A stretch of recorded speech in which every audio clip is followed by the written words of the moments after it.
Bonjour à tous, bonjour David Vallard. Bonjour. Vous êtes ce qu'on appelle un terroriste repenti. Vous avez participé à la mouvance de ce qu'on appelait la mouvance Kelkal dans les années 95. Vous êtes depuis revenu à une vie normale. Vous avez écrit donc ce livre qui s'appelle Terreur de jeunesse. Comment est-ce que vous avez pris ce qui s'est passé le 23 novembre, les attentats de novembre, les attentats de janvier, les attentats de Bruxelles? Ça m'a ramené à 2 décennies en arrière, mais si vous le permettez, j'aimerais clarifier le propos. Le terme terroriste me concernant relève de la procédure pénale qui a été la mienne. Ça n'a jamais été ma posture à l'époque. Quant au mot repenti, il entraîne nos auditeurs dans un champ qui est celui de accorder le pardon ou pas. Et ce n'est pas celui dans lequel j'aimerais que nos concitoyens aillent, mais plutôt dans celui de la réflexion.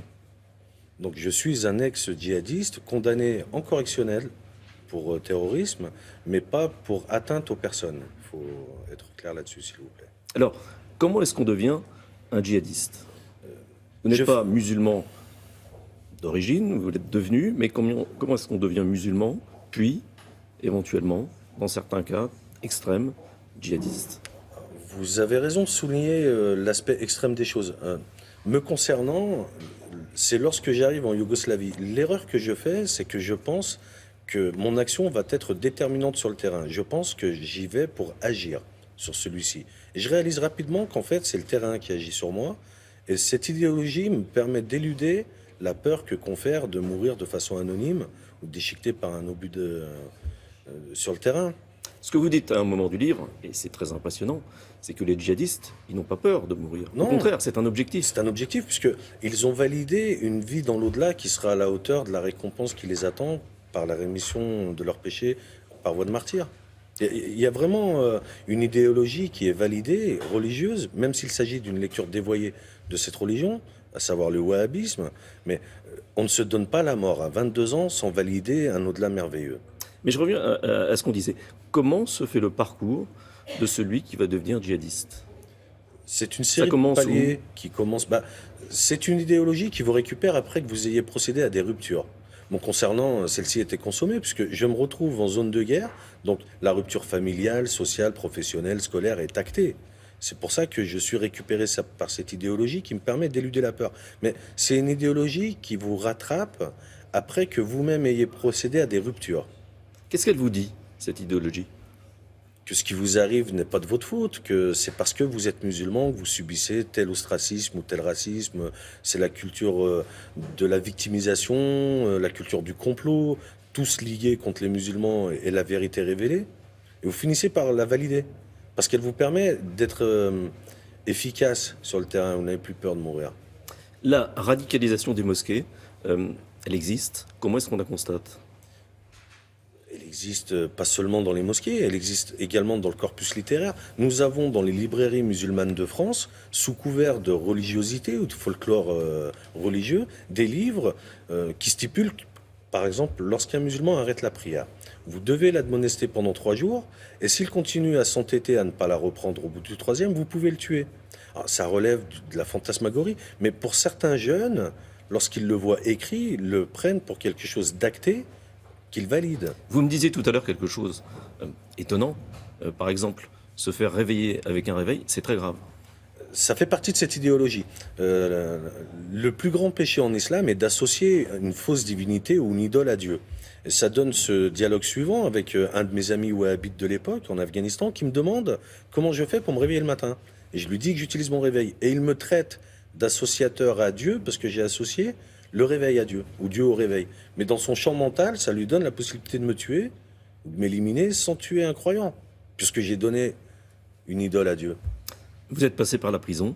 Est-ce que la prison est un lieu de radicalisation? Non, c'est un faux débat. Réellement, ça n'a pas de lien avéré ou direct. D'ailleurs, nous connaissons les profils des départs en Syrie. Très peu sont passés par la case prison. C'est un facilitateur, puisque vous êtes déjà en mode de rupture. Mais ça n'est pas le lieu de recrutement du tout. Comment est-ce qu'aujourd'hui, vous pensez qu'on peut lutter contre cette radicalisation en France? Il va falloir commencer par travailler et étudier cette idéologie. Le wahhabisme est un projet politique le qui a wahhabisme, près de 2 siècles. Pour faire simple, ça nous vient d'Arabie Saoudite. C'est bien ça, c'est ce qui justifie le maintien en place de cette monarchie. C'est une idéologie qui a vu des penseurs la construire depuis plus de 2 siècles. Donc il va falloir se mettre au travail et l'étudier pour pouvoir la contrecarrer. De quelle façon? Par la lecture, déjà, pour savoir quelle est leur idéologie, et en proposant un contre-discours. Pas sur le champ religieux, parce que ce serait le choix de leur terrain, mais sur le champ de la logique humaine. Est-ce que ce qui se passe aujourd'hui aurait été possible il y a 20 ans?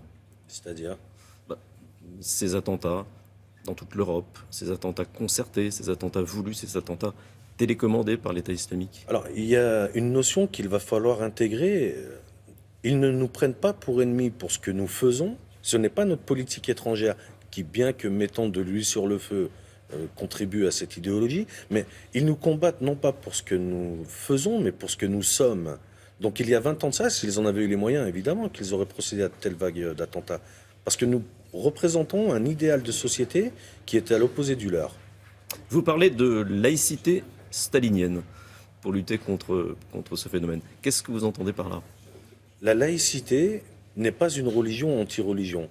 Elle est le seul moyen pour tous les croyants de toutes les confessions de vivre sur un pied d'égalité qui, tout perfectible que soit notre idéal, l'acte au moins dans la loi. C'est acté dans la loi. L'égalité de droit, c'est ce pourquoi nous devons soutenir ce postulat de la laïcité, s'agissant de dire que dans la vie civile ou dans la société civile, nous sommes des citoyens. Dans le privé, nous pouvons être croyants ou pas. D'ailleurs, je présente toutes mes plus sincères excuses à tous les athées et les agnostiques de ce pays, parce que ça doit les bassiner, ce discours.